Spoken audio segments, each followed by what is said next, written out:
job. He'll stick to the text and be true to the word. I'm glad to be back. All right, let's do a little review as we get started. By the way, welcome to everybody who's online with us this morning. Appreciate you being tuned in as well to this study on Hebrews. And we are down to chapter 12. We'll start reading in a little bit, but first let's talk about last week's lesson in chapter 11. What was chapter 11 all about? Faith. And how was faith taught in that chapter? What's that?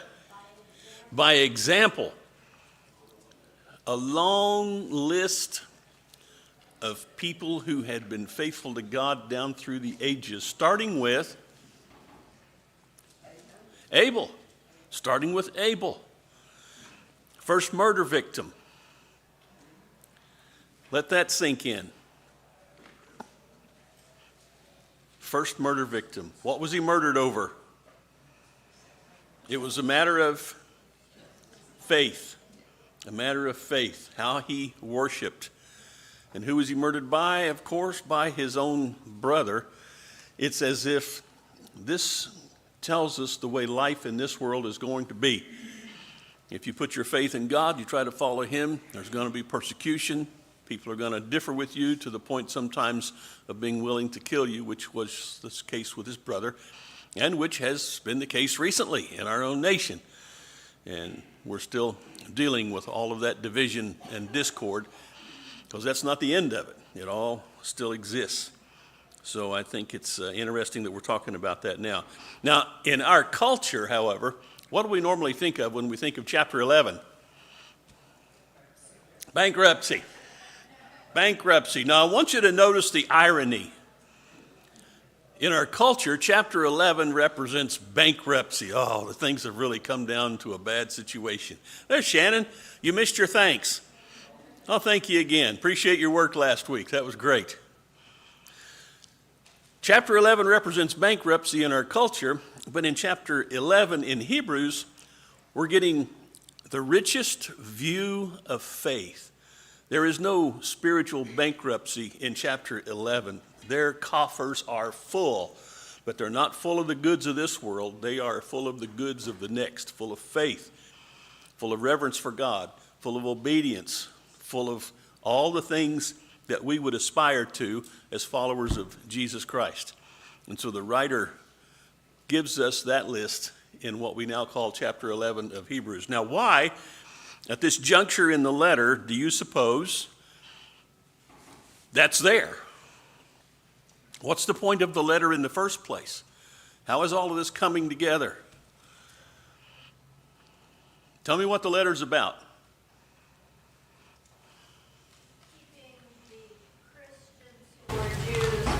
Back to Judaism.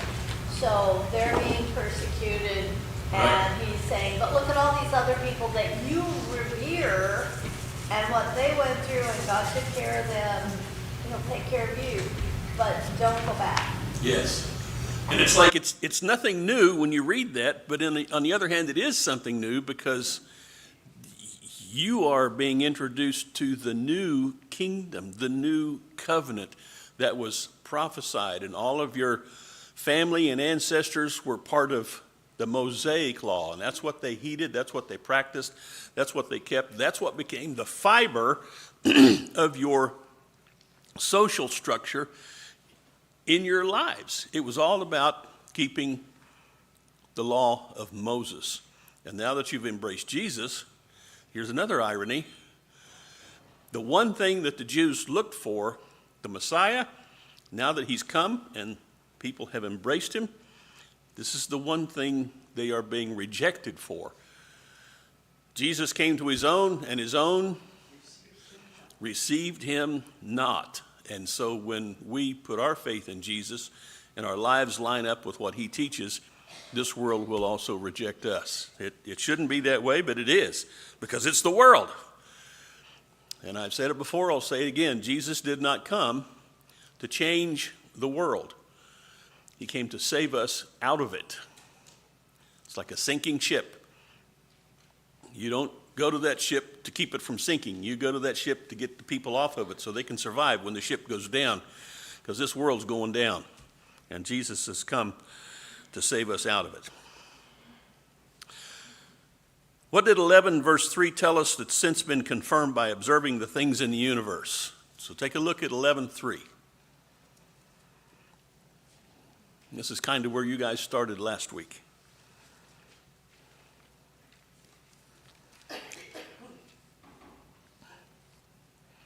By faith, I'm sorry? Somebody started to say something and I interrupted.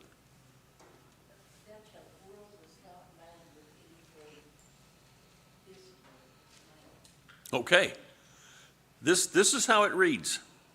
Great observation, Janie. By faith we understand that the worlds were prepared by the word of God, so that what is seen was not made out of things which are visible. What is everything made of? What do we now know everything is made of, as far as we can determine with our present powers of observation? Atoms. Everything comes down to the atomic level. But have you thought about an atom? What is an atom mostly? Okay, energy. It is energy. So where does it get its energy? I don't know. From a nuclear plant, I guess, right? Yeah. Oh, no, that's where we use the energy that's there. But what is an atom mostly? When you look at a picture of an atom, what are you mostly looking at? You're looking at space. You got these parts of the atom that are constantly in motion, but between those parts, there's space. And what do you have to be able to see an atom? You can't do it. These are good prescription glasses. You can't see an atom with these.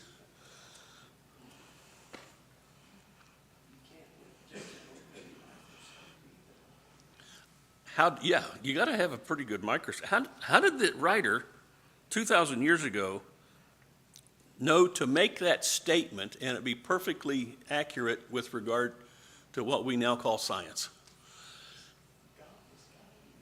Okay, God was guiding him, and he was giving us the result of what God had stated in Genesis. It's all reality. But as we measure reality in the secular world, a lot of this stuff is thrown out the window. But 2,000 years ago, the writer stated succinctly what had been said 4,000 years before he wrote this. And it's proven true by what we observe today. All right, how does this part of the letter conclude? When you get to the end of chapter 11, how does the end of chapter 11 wrap up things?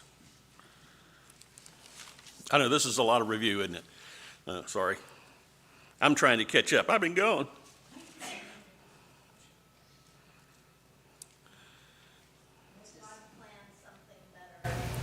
Because they didn't receive their reward when they died, but the better has now come. And who already has better than they had? Us. We do.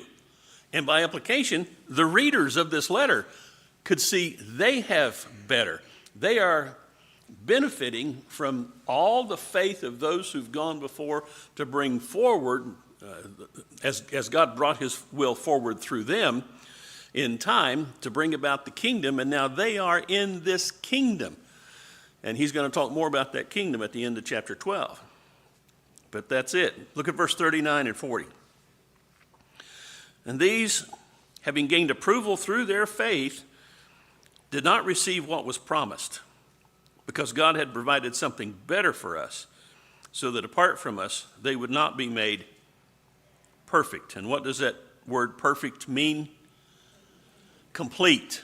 Complete. Mature. And this morning's lesson, are you thinking ahead of me already? This morning's lesson is about marks of maturity. And so I thought about the idea I thought that's good, because we need to grow up. A lot of things going on in the world. We need to be adults about everything that's going on, and that you got to be mature. So I got my concordance out and I looked up the word mature. Of course, it's keyed to the King James. Guess what I found out? The word mature does not occur in the King James. But many times when the words that do occur that mean maturity, it's based on this idea of teleos, complete, fully grown, come to the point of total fruition. All these ideas are there. That's just a preview of the sermon this morning. So, all right, let's do some reading, chapter 12. We're not going to read the whole thing. We're just going to read the first 17 verses. So I need 3 readers for that. I need somebody for chapter 12 of Hebrews 1 through 8. Who would like to read 1 through 8? All right, Robert, you've got that. And then 9 through 13. All right. Have you read before? First time reader in this class. Come on. And 14 through 17. Pick up, that's the last little piece. All right, Mom's going to read the rest. So here we go. Therefore, since we also have such a great cloud of witnesses surrounding us, let's rid ourselves of every obstacle and the sin which so easily entangles us, and let's run with endurance the race that is set before us, looking only at Jesus, the originator and perfecter of the faith, who for the joy set before him endured the cross, despising the shame, and has sat down at the right hand of the throne of God.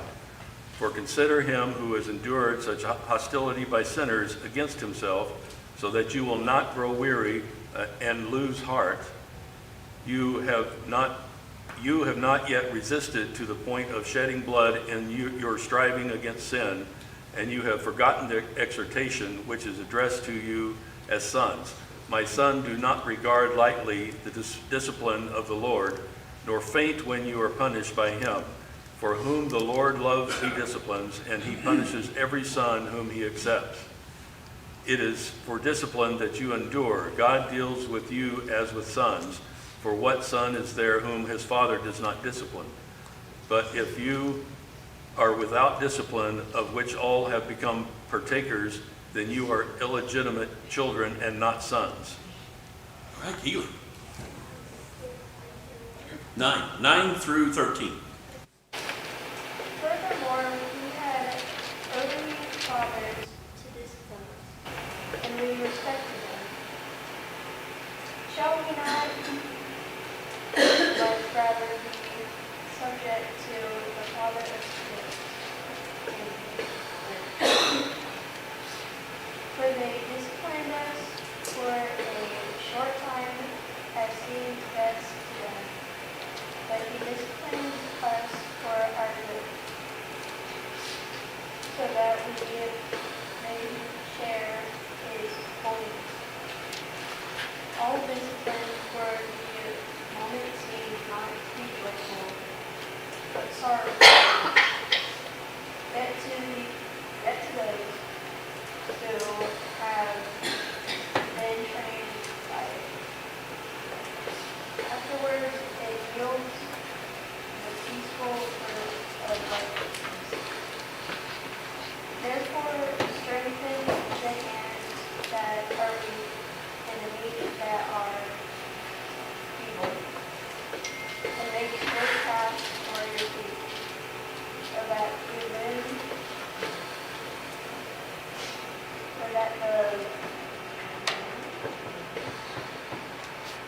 which is lame, so that for the limb which is lame may not be put out of joint, but rather Excellent. Ready? Peace with all people and the holiness without which no one will see the Lord. See to it that no one comes short of the grace of God, that no root of bitterness springing up causes trouble, but by it may become defiled. That there is no sexuality, immoral, or godliness persons like Esau. Okay. Who sold his own birthright for a single meal. For you know that even afterward, when he wanted to inherit the blessing, he was rejected, for he found no place for repentance, though he sought for it with tears. All right, thank you all for reading. Therefore, that's the first word in English that begins what we call chapter 12. Why is that word there? It's a conjunction that joins it to the rest of All right, it goes right back to chapter 11, since we've talked about all these people of faith and the fact that they didn't receive the end of the blessing, but now you have. Because of that, then where's he go? Lay aside. Lay aside what?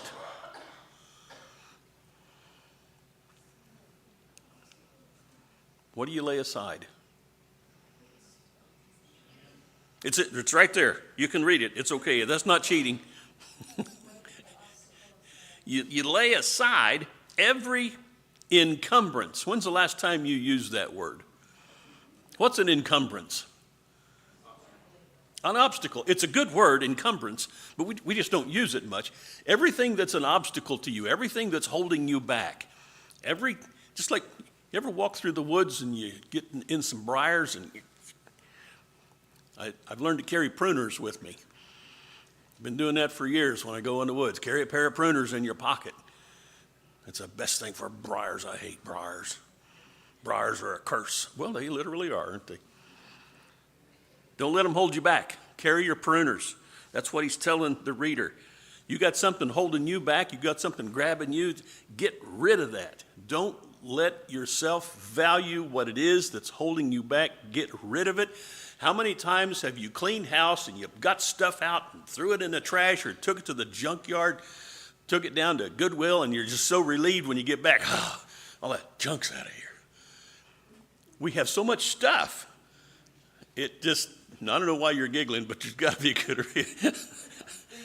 Oh. the next time you clean, what do you do? I don't know what. The same thing. The same thing. You Gather it up, throw it away. gather it up and throw it away, because all these things that at one time you just had to have it. You got to buy that, take that home, and now, oh, got to get rid of this junk. It's in the way all the time. I never use it, never do anything with it. That's what the writer's saying. All of these things that are interfering with your faith in Jesus, get rid of it. Lay it aside. So you can run what? Run with endurance the race. I'm not a runner, but he's not talking about physically running. He's talking about doing exactly what everybody in chapter 11 did. Whatever your hand finds to do, Solomon said, do it with all of your might. If you have followed Jesus, follow Jesus with all of your might. Get rid of everything that's going to interfere with that. And so you can run the race set before you with endurance. And how do you do that according to verse 2? This is so... You fix your eyes on Jesus. How many circumstances in life that we find ourselves in would be improved if in the middle of that circumstance we do this? There's not a one that it wouldn't improve. Every single one. When things are going great, when you just can't imagine how much you're enjoying yourself, think about Jesus. One of the things I got to do at this wedding, and there were a lot of,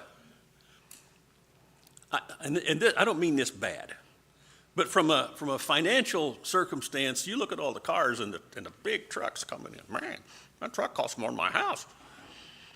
Hoity-toity. And those that weren't hoity-toity were at least hoity.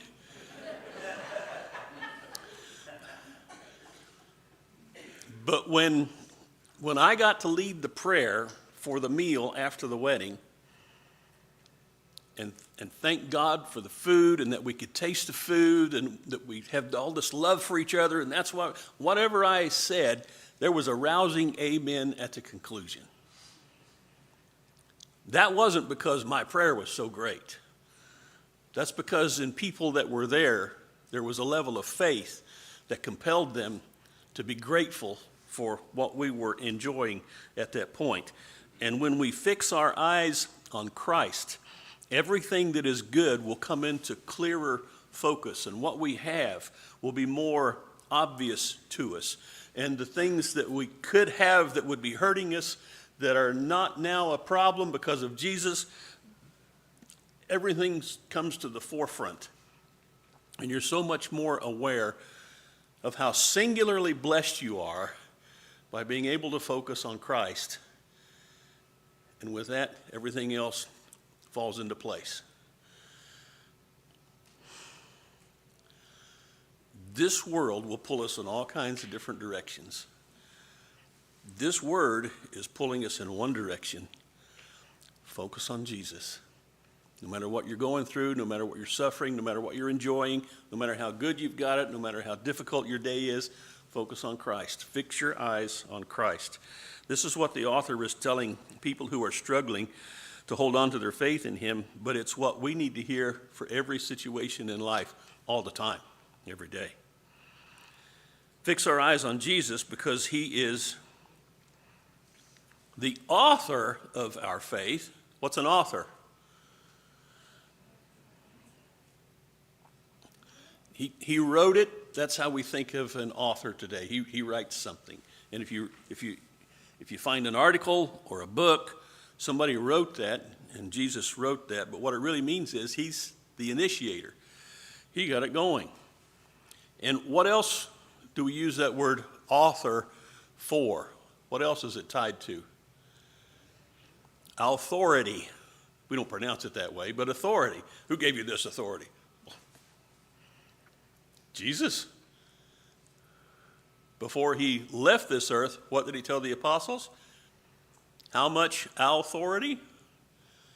All authority in heaven and in earth is given to me. So he's the author of our faith. It's authoritative from him, but what else is he with regard to our faith? The perfecter, the completer. There's nothing left out. He did it all. He completed it. Here it is. It's a gift to you. Put your faith in me, and I'm going to bring you to heaven because I'm looking for people who are looking for me. That's what John said, or that's what Jesus said in John's Gospel, chapter 4. Remember that woman at the well? Who's God seeking? Seeking true worshipers who will do what? Worship in spirit and in truth. That's who God is looking for. If you are that, he's looking for you. And we know he's already found you. And this writer is telling us that Jesus is the author and perfecter of our faith. And here's what he did. For the joy set before him. He doesn't define the joy. What could the joy possibly be? What's that? Okay, the joy could be him returning to his Father in heaven, because he'd been there and he's going back. What else could the joy be? Our salvation. That's what I think he has in view. Of course, going back to be with the Father, but he's not going back empty-handed. He's not going back alone. He's going back on that very day. Who did you take with him? That thief that had been hanging next to him. This day you're going to be with me in paradise. For the joy set before him, he endured the cross. You've done it too. We're observing the Lord's Supper, and we're thinking about the cross. And we're thinking about what Jesus endured. And you wonder, how did he do that? Where did he find the strength? And the author of this letter is telling us he found his strength, at least partly, in the joy that he was seeing beyond everything that was happening there. Our salvation, being with the Father. Remember in the prayer that he prayed in John 17, go to John 17 and read this with me again, if you haven't read this before. This is so encouraging to me. This is John chapter 17, John's Gospel, verse 22. Chapter 17, verse 22. This is Jesus praying to his Father, and he says, "The glory which you've given me, I have given to them," the apostles, "that they may be one just as we are one. I in them and you in me, that they may be perfected in unity, so that the world may know that you sent me and love them, even as you have loved me. Father, I desire that they also, whom you have given me, be with me where I am, so that that they may see my glory which you have given me, for you loved me before the foundation of the world." Now think about it. He's praying this prayer before he's about to be arrested and crucified. And what's he asking God for? Man, I'm longing for these guys to see you and me the way we really are. I want them to see the glory. Just imagine, this is the one who spoke the universe into existence, and you are this important to him, that he wants you to see his glory and the glory with the Father. And I don't believe he's just talking about the apostles. I think he's talking about every single individual he's going to bring into glory. He wants us to see that. And you've done this. You've gone someplace, and you've enjoyed something wonderful, and you thought, "Oh, I wish so-and-so was here." Isn't that what we read on the card? You get a card from somebody, having a great time. Wish you were here. That's Jesus in John 17, and that's Jesus in Hebrews 12. For the joy set before him, he did what? He endured. What's this writer encouraging Christians to do who have a Jewish background? Endure. Endure. For the same reason Jesus endured, for the joy set before him. You endure for the joy set before you. How many times have you tried to imagine what it's going to be like? And you can't do it. You can't do it. We've imagined things in this world that are going to be fun, going to be a joy, going to be a pleasure, and then you get there and it's like, okay, well, that was all right. Could have been better if this happened. Could have been better if I had that. Things here are just not all they're cracked up to be. As a matter of fact, they are kind of cracked up, aren't they? Yeah. I love to hunt. Why do I love to hunt? Well, there's a lot of reasons why I love to hunt. One of the things, I like to get a deer. But when I shoot a deer, what happens? Oh, man. Now I got to drag that thing to the truck. I got to get my hands dirty. I got to open up that carcass and get all those. Well, you see where I'm going with this. Even when you succeed, success in this world brings you a difficult situation oftentimes, because now you've got more responsibility. I was in the service and I had a job and it was great. I loved my job. I was driving that jammer lift truck. I'm not going to explain all that, but then they said, "All right, we're going to give you another stripe." Oh, great, got another stripe. That means more money. That means also, here's a load crew. You're going to have to ride herd over these. I don't want to do that. I just want to do my job. Well, this is your job now. Now you're going to be a supervisor over 17-year-olds. And you're a big 19-year-old, so no problem. Yeah, the world, even when you succeed, there's something waiting for you that maybe you weren't looking forward to, but this is different. This is different. I'm taking too much time, I'm sorry.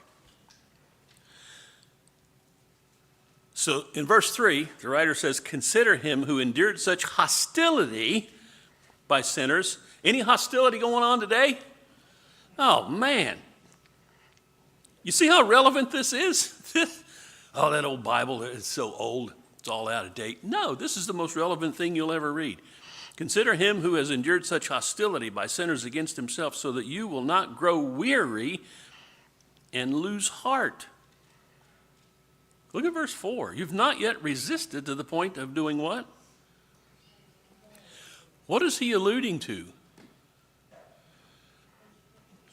There may be some bloodshed before this is over. And there was.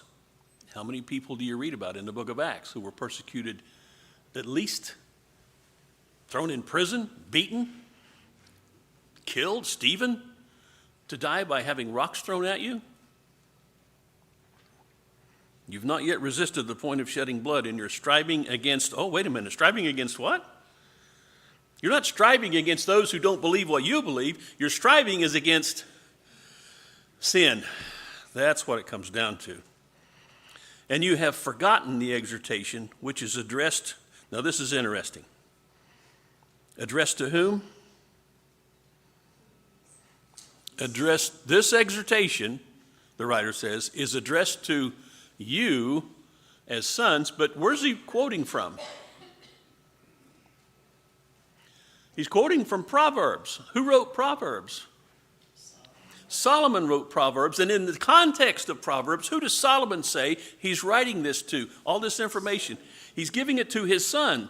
Solomon says, my dad taught me these things. Wait a minute, who was Solomon's dad? David. So David taught Solomon these things. Solomon is teaching his son these things. But the writer of Hebrews says that all of these things are addressed to you. Solomon wasn't just writing for himself or for his son. David wasn't just teaching for himself or for his son. God was speaking through them, and this writer is saying all of that is addressed to you. And here's the exhortation. Don't regard lightly the discipline of the Lord, nor faint when you're reproved by him. For those whom the Lord loves, he disciplines, and he scourges every son whom he received.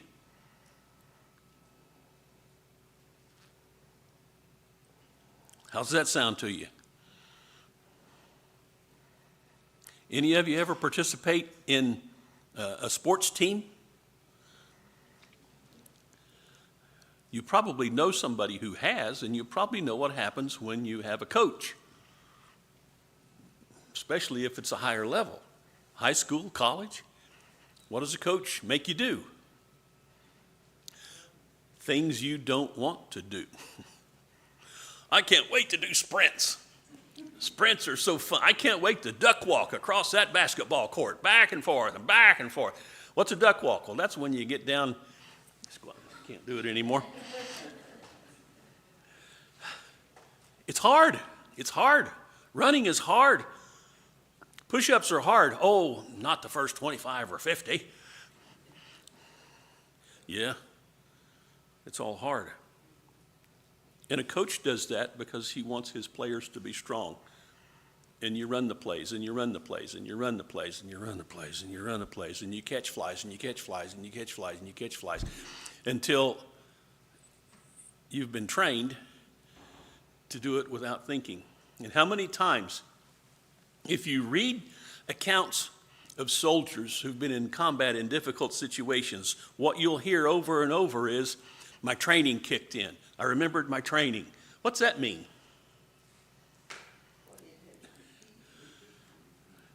That means the things they were taught to do over and over and over again when they were in a situation where you would think you would lose your mind and not be able to think of anything.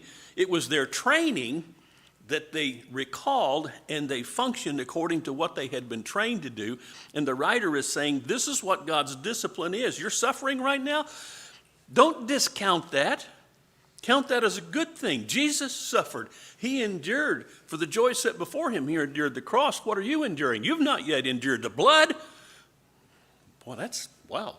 You mean I could be enduring the blood? Yeah, but you're not right now. You're going to give up now? Here's what the chastening of the Lord does. It's going to make you stronger. It's going to make you better. And if you don't have that, what does it say you are? You're an illegitimate child. You want to be a legitimate child or illegitimate? You want to be a legitimate one. And you've seen people who've done this. They've adopted children. And at some point along the way, they have to impress on those children, now I love you, and here's what's going to happen if I love you. We're going to have rules. And here's going to be the consequences if you don't live according to these rules. We're going to teach you and train you everything you need to know to do what's right. But if you do what's wrong, that's the only way you can make an adopted child your child. You don't do that, you're failing them. And so God doesn't fail us. He teaches and he trains us. He disciplines us. Marty, Yes. we studied 2 Corinthians on Wednesday night. And in First I was there. In 1 Corinthians, Paul talks about, well, in Revelation chapter 9. And he talks about buffeting his body, which we like to make a joke about because buffet also can be pronounced buffet. Kind of like the opposites. But that's what he's teaching them to do at court. It's all the same stuff. Different men might write, but they're all writing through the Holy Spirit, and the Holy Spirit's trying to get the same message across to everybody. Hold on to your faith. In this world, that's going to be a challenge, because this world doesn't want you to believe in God at all. And so you have to hold on to your faith. You have to be actively engaged in learning and growing and practicing. That's what it comes down to, is the practice of it. All right, verse 12. Therefore, strengthen the hands that are weak and the knees that are feeble. Look around you. You see people who are struggling, help them out. Support them. That's another thing you do when you're a team. You don't, oh, this teammate over here is getting kind of weak and tired. I'm just going to leave him behind because he's just a burden. No. He's a valued member of the team. You help them out. Strengthen the hands that are weak and knees that are feeble. Make straight paths for your feet, so that the limb which is lame may not be put out of joint, but rather be healed. What's he talking about? Lame limbs and straight paths.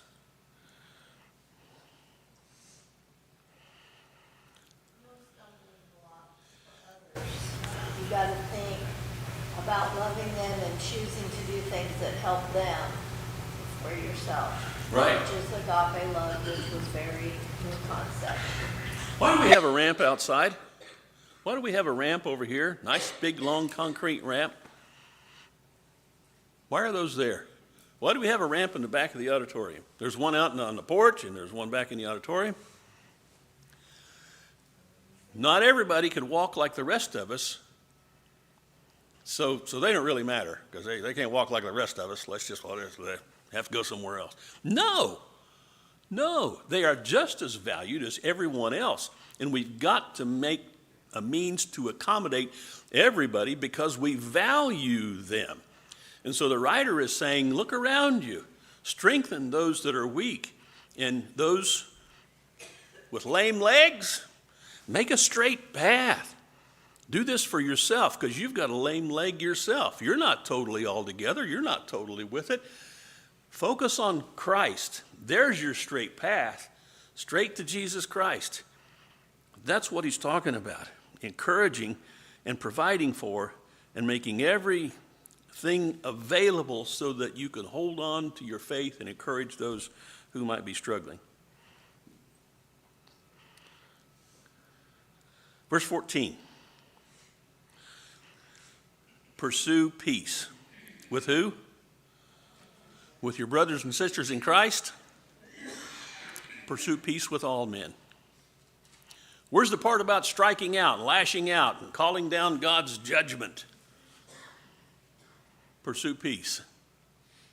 You're being persecuted. You're being pressed upon. You're being ridiculed. That's what this letter is written for, people who are going through that kind of thing. And he says, but you do this. You pursue peace. What's the greatest commandment? Love God with all your heart, mind, soul, body. How do you perfect love according to Jesus?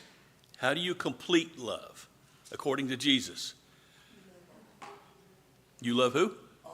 You love all, including sinners, including enemies.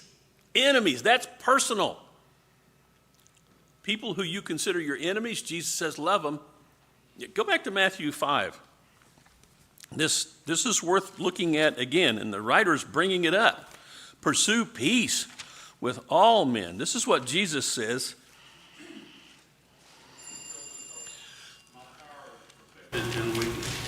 Yes, that's what God told Paul about his thorn in the flesh. And this is Jesus talking to us about love. Verse 43 of chapter 5, Matthew's Gospel, chapter 5, verse 43. You've heard that it was said, you shall love your neighbor and hate your enemy. But I said to you, love your enemies and pray for those who persecute you. That's what the writer of Hebrews is saying. Wonder where he got that. So that you may be the sons of your Father. What's he saying? He said, your sonship, that's what he's talking about in chapter 12. Why are you disciplined? Because you're sons. Your sonship is dependent upon you behaving like your father, and in this regard, we're talking about love. Love your enemies. That's how you show that you're a son of your Father who's in heaven. He causes his sun to rise on the evil and the good, and sends rain on the righteous and on those no good scumbags that are just in our face all the time. No, that's the Greek, I think, is what that. Verse 46, for if you love those who love you, what reward do you have? Do not even the tax collectors do the same? The worst people you can think of do that. Why does that make you any better? If you greet only your brothers, what more are you doing than others? Do not even the Gentiles do the same? Oh, now he's really getting dirty, talking about Gentiles. Oh, boy. Therefore, you are to be what? The Greek word is teleos and means complete. You are to be complete as your heavenly Father is complete. And how is God complete? He loves his enemies. He sends rain on the unjust as well as the just. He does good for his enemies. That's how Jesus said to complete your love. Love even your enemies. If you do that, that's a big deal. And so the writer is saying, you're being persecuted, don't persecute back. Don't strike back. Don't hate back. Love people. Pursue peace with all men. Because that's what Jesus did. Even on the cross, what was Jesus doing? He was pursuing peace. That was the whole purpose of him being there, was to pursue peace, to bring man and God back together. And he pursued it with the thief. And he pursued it when he said, Father, forgive them. They don't know what they're doing. Man, I don't know if I could have said that. Well, I probably would have said a lot of things that I shouldn't have said. That's what we do when we're in pain. But Jesus was in pain. He didn't say those things that we would normally say, think of ourselves saying. He said what he said. And he left us an example. Verse 15, see to it that no one comes short of the grace of God, that no root of bitterness springing up causes trouble, and by it many be defiled. So if a root of bitterness springs up in you, it's not just about you, it's about the possibility of others being defiled as well. Don't get hateful, don't get ugly just because bad things are happening to you as a Christian. That there be no immoral or godless person like Esau, who sold his own birthright for a single meal. You remember that? Came in, he was hungry, and he was the firstborn. He had the right of the firstborn. Jacob said, well, I'll give you a bowl of beans, but only if you'll give me your birthright. And Esau said, oh, I'm going to die if I don't get these beans. He's a goofball. I'm sorry, that's what the text says. That's Greek too. Goofball, I think is what it says. Immoral or godless. Now, would you rather be a goofball or immoral or godless? That's how the writer describes Esau. Why did he give up his birthright? Because he was immoral. Why did he give up his birthright? Because he was godless. Wow, that's heavy stuff. And he's saying, as you're reading this, don't you become immoral. Don't you become godless by giving up your birthright. Salvation for eternity is your birthright from God. He's given it to you through Jesus. Fix your eyes on Jesus, the author, the perfecter of our faith, the completer of our faith. He had a joy set before him, and it was you. Don't give that up. Don't give that up. That's what he's saying here in chapter 12. Lord willing, we'll finish chapter 12 next week. Anybody got anything as we close? Observations, questions? Yes. 15, you just covered. Yes. The writer's alluding to a mutual responsibility, and that is to keep an eye out for each other, to protect ourselves from, he called it bitter root, becoming godless. And there's reference back to Deuteronomy chapter 29, 18, when Moses was talking to the Israelites and recounting, hey, you just came out of 40 years wandering around in the desert. Now, make sure nobody becomes godless and causes other people to follow them, basically. And Moses uses a figure of speech, a poisonous, bitter root. It's a direct application of what the Hebrew writer is talking about. So we have a mutual responsibility toward each other to keep an eye on each other, keep us on the straight and narrow. And if somebody is becoming godless, you got to deal with it. You don't turn a blind eye to it. Well, it's their business. No? Come back to chapter 10, where he talks about, To your point of agape love. yes, Love the person, you'll be with. If you Why- don't, you'll turn a blind eye. exactly. Why are we not to forsake the assembling of ourselves together? Some have that habit, according to chapter 10, but he says, encourage one another all the more as you see the day approaching. Do not give that up, because if we continue to sin willfully, in other words, your absence from the assembly is likely going to be the thing that allows you eventually to fall into sin and rejecting the faith altogether. Fellowship, mutual encouragement, staying faithful. I need it. You need it. Thank you so much. Appreciate you guys.